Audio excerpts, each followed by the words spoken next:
So here we are. We're in a place I didn't think, actually, that we would be anytime soon, right? Republicans control the House of Representatives, and they control the Senate, and the President of the United States is Donald J. Trump. Which I'm pretty sure not a lot of people saw coming, including me. I lost some money on that election and through betting. But I'll tell you what I really didn't see coming. I didn't think that President Trump would actually give us some of the most conservative governance of my lifetime, and he actually has in the past few months.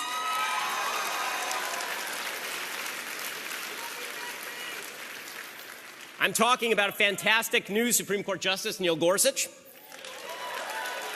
I'm talking about a historically good tax plan. I'm talking about the end of the individual mandate, serious regulatory cuts, the defeat of ISIS, the American embassy moving to Jerusalem. Most of all, of course, President Trump. Most of all, President Trump brought us one really fantastic thing. Hillary Clinton is not and will never be President of the United States.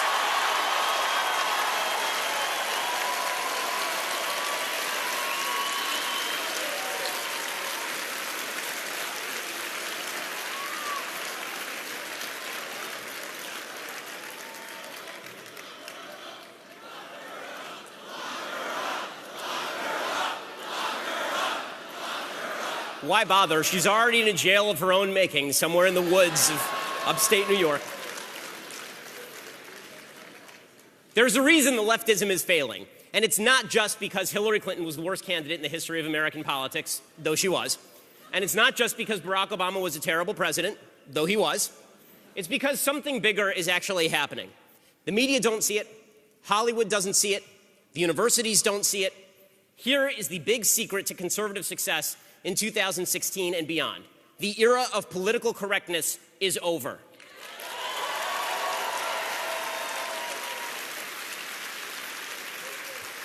Ah, yes. Political correctness is dying a slow, painful, bloody, agonizing death, and all I can say is hell yeah. Political correctness has been a blight on American society for decades, tearing Americans apart one from another. Instead of unity through truth, the left has offered feelings, right? Feelings, we love feelings. The nice, comforting illusion that if something is wrong with your life, it's actually somebody else's fault. And if you don't have facts to back that up, of course, if you can't point to evidence of discrimination or cruelty or malice, then we're supposed to believe you anyway. Because if we do anything else, that would be challenging your truth.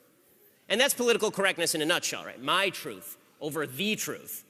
Well, there's no such thing as my truth. There is just the truth. Okay? There is no your truth. There is just the truth. Americans, young Americans, we're sick and tired of postmodern garbage. And when we sacrifice the truth for subjective feelings, we are contributing to the downfall of the greatest nation and civilization in the history of mankind. The entire premise of democracy is that our backgrounds matter less than what we share, a commitment to our common humanity, an ability to think beyond our own personal biases, a willingness to put aside tribal loyalties and walk in somebody else's shoes. America is about reason. It always was. America was about the fundamental proposition that human beings are actually capable of rising above their station, of exercising their free will, of being free people. America was based on the idea that good ideas win in the end. A simple faith that if we share a commitment to the value of truth, then we might be able to come together to pursue it. But the left has fought for decades to destroy that faith. Political correctness, of course, is their tool. Now, that term is a term of Marxist orthodoxy. It was originally preached by mass murderer Mao Zedong and Soviet communist Leon Trotsky. Now, what originally PC meant was stifling attitudes that didn't forward the revolution.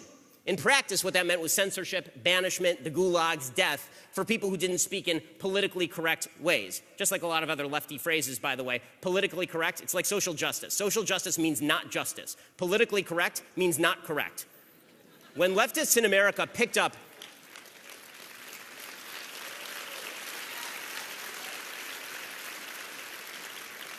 Now, when leftists in America picked up on the PC movement, they insisted that their goal actually wasn't to silence. It was instead to open up a new vista of viewpoints. Because here's the thing, America was so racist, so sexist, so bigoted, so homophobic, that alternative viewpoints couldn't be expressed in public.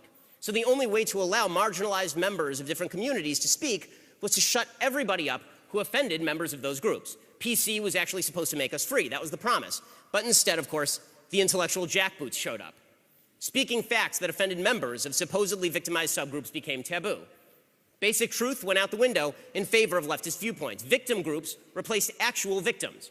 Language shifted to accommodate the feelings of those victim groups so as not to reflect oppressive hierarchies. And for years, the PC culture grew stronger. By the time of the Obama presidency, PC wasn't just dominant, it had morphed into something almost unstoppable. Advocates of PC had once claimed rightly that certain groups in America were victimized, which is true. Of course, certain groups in America were victimized. And they used to present evidence to that effect. But under President Obama, and over the 8 years he was president, the new PC, what's changed on our college campuses, the new PC said you didn't even need evidence of victimization to shut other people up. You just had to claim that you were victimized, and it was our job to give you the benefit of the doubt.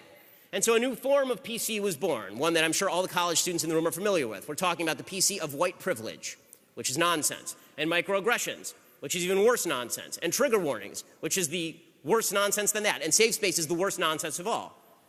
The left said that all politics was about group identity. So if you're white and male, then your perspective is not your perspective as a human being, it's your perspective as a white male, the white male perspective.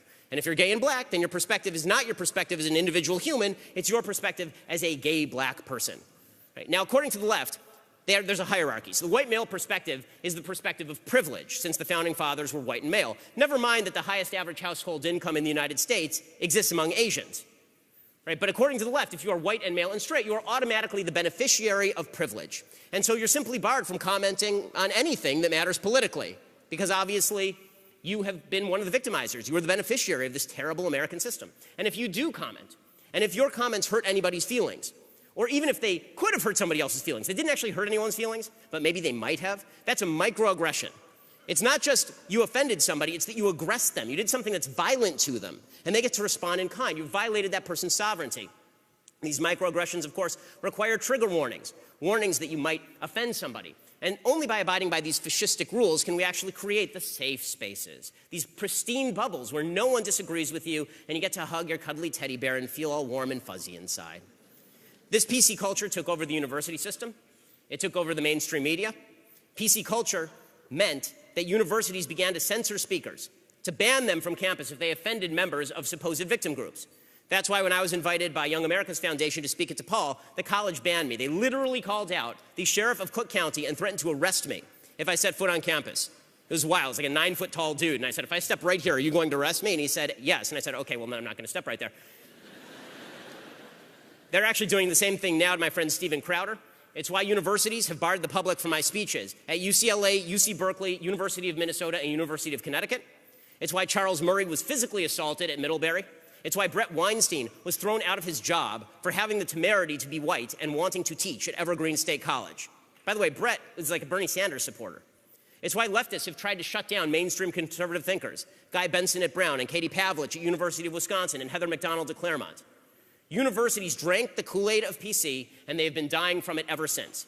And then there are our friends in the media. Now, I don't mean everyone in the media. Right? There's some good people in the media. But too many of the folks in the media who proclaim that they are objective truth tellers are actually just advocates of leftism, masquerading as objective truth tellers.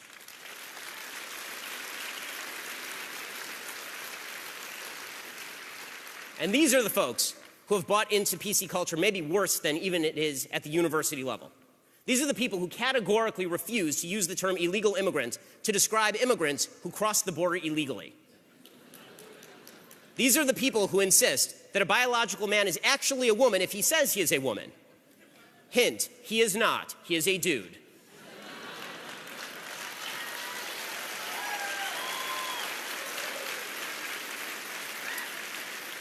Objective facts don't disappear just because your subjective feelings wish they would. These are the people who scream religion of peace every time an Islamic terror attack rocks a major Western city, but scream Christian radicals every time a Christian couple refuses to bake a cake for a same-sex wedding.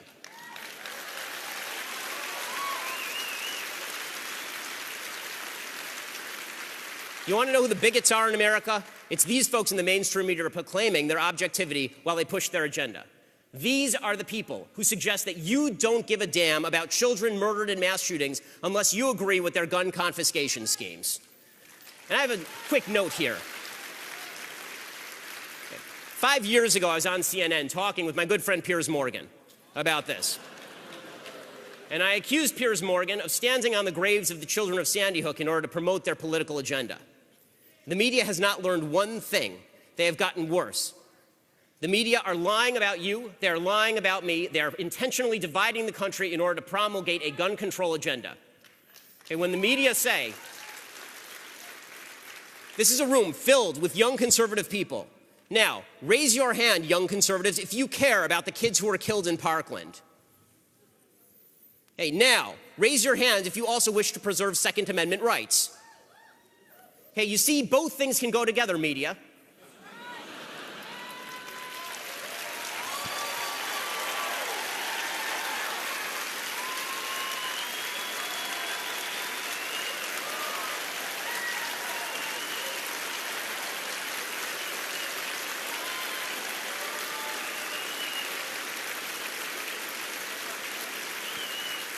When you sit there and stand there and you suggest that we don't care about dead children just because we don't mirror what you want us to think, that is because you are acting like vile human beings.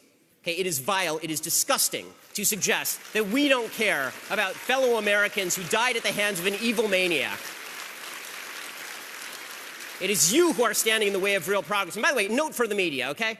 For all those folks in the media who are in the room, here's something that we've done at Daily Wire as members of the media. It will cost us clicks. We don't care. Okay? There are studies that suggest that one of the ways that mass shooters become more common is if you show their names and faces on television. We at Daily Wire no longer do that. So I challenge you in the media. You want to lead the way on gun control? You want to stop mass shootings? Put your ratings behind your morality.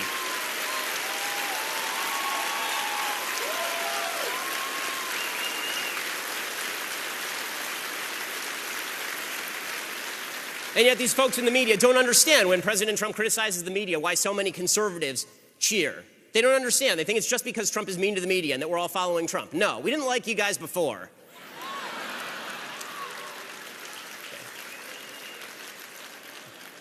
These are the people who remind us each and every day that America is a racist, sexist, bigoted, homophobic country while they take home their pretty large paychecks while living in the freest country in world history, all the while claiming they are objective truth tellers. And again, then whine that it's because of Trump. Okay? And then there's Hollywood too, of course, our friends in Hollywood. I'm from Hollywood, so I get to deal with them a lot. Hollywood is a place where nobody to the right of Karl Marx can get a job, where anyone who voted for President Trump hides for fear of losing their career.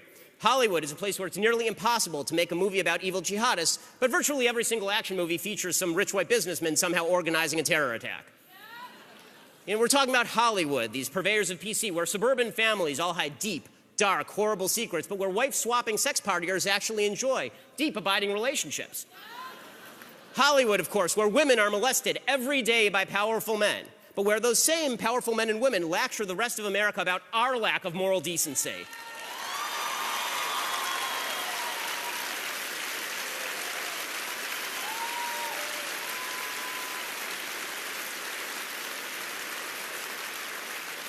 Well, these folks I'm talking about, Hollywood, the universities, a lot of the folks in the media, not all of them, many of them in the media, these are the purveyors of political correctness, and they were winning. See, here's the thing. We Americans are by nature polite. We follow rules. We care about not offending other people. We want other people to feel respected. We actually like each other for the most part, and we're not all that interested in ticking off our neighbors. But the left finally went too far. Maybe it was the specter of the President of the United States tacitly nodding at riots in major American cities. Or maybe it was the feeding frenzy media declaring over and over that founding ideology was dead and had to be replaced with something new and shocking. Maybe it was a culture that saw every single traditional value as an obstacle to be destroyed or overcome. Or maybe we just got frustrated with the lies. Whatever it was, the American people finally said enough.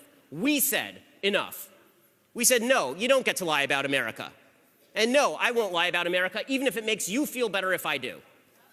We said, you don't get to tell little boys they can become little girls just to avoid offending people. You don't get to slander members of our police departments across the country by calling them racists without any evidence.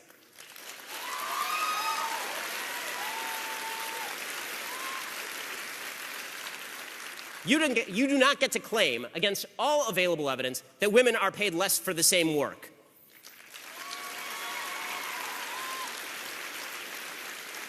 You don't get to suggest, a la our good friend Bernie Sanders, that stealing money from some and giving it to others makes you a moral human being. It doesn't. It's the reverse.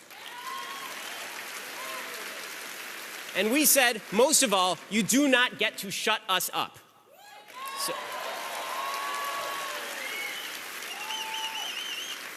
well, what changed? The left finally pushed too far. Americans realized that we were being turned slowly but surely into weaklings.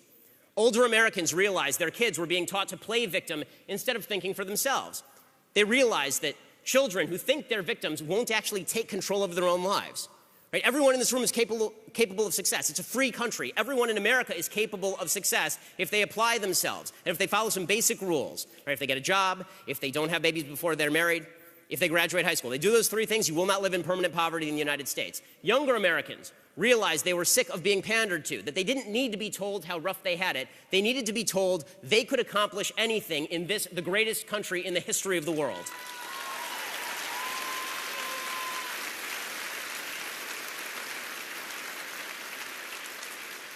Women, men, black Americans, Hispanic Americans, white Americans, didn't matter. Millions of Americans thinking as individuals rather than check marks on a piece of paper, standing up and saying, I can do what I want, I can say what I want, and if you don't like that, you can go to hell.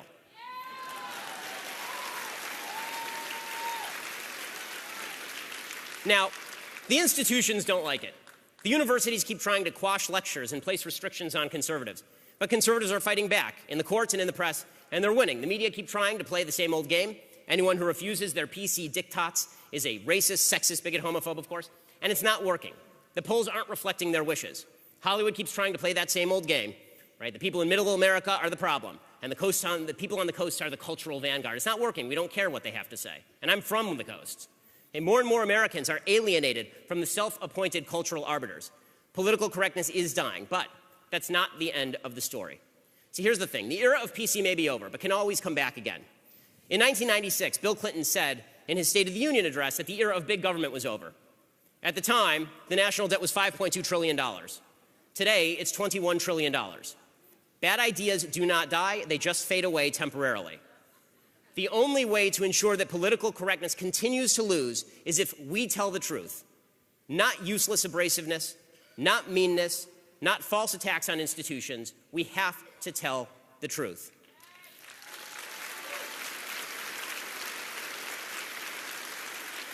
Now, listen, this is the hard part, right? This is the hard part. We can't become tribal. The easiest thing to do is attacking people who have been pushing PC. President Trump likes to attack the media, and some of the time, he's right. He's a hammer and the media are a nail, and that's great. But when President Trump complains that everything negative anyone has ever said about him isn't true, or when President Trump says he had the biggest inauguration crowd in history, or when the president says there were good people marching in Charlottesville, that is not him waging an effective war against PC. It is nonsense, it is immoral, and it actually helps those who push PC.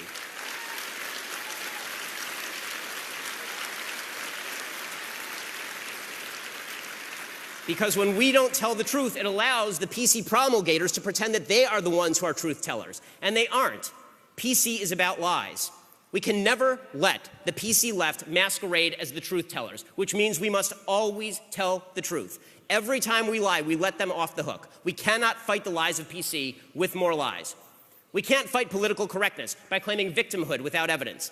That makes us part of the politically correct culture. When they lie, let's call it out. Together, loudly, strongly, but let's not say stupid things just for the sake of melting snowflakes.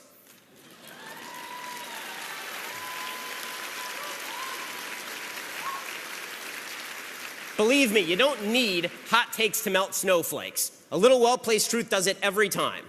That means that our job is just to spout facts, which is pretty easy. There's nothing wrong with memes. Memes are great. They can be hilarious. They can be awesome. All praise to Harambe. But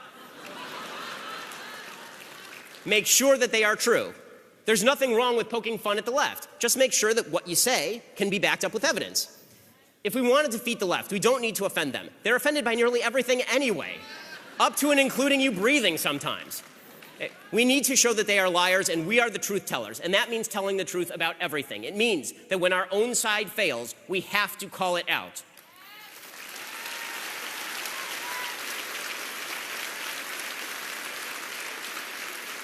And it means that when people on our own side lie, we have to stand by the truth. Left versus right matters a hell of a lot less than right versus wrong, and right versus wrong is just another way of saying true versus false.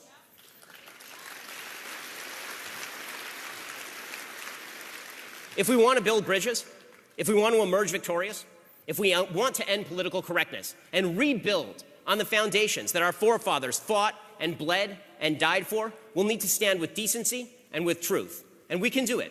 So that means it's time to study up. It means it's time to be unafraid. My mentor, Andrew Breitbart, used to tell people to walk toward the fire. We don't have to fear their slings and arrows because all of those things bounce off of the truth. We don't have to worry about charges of racism, sexism, bigotry, homophobia, because facts aren't racist, sexist, bigoted, or homophobic, and neither are we. Okay, these are just facts.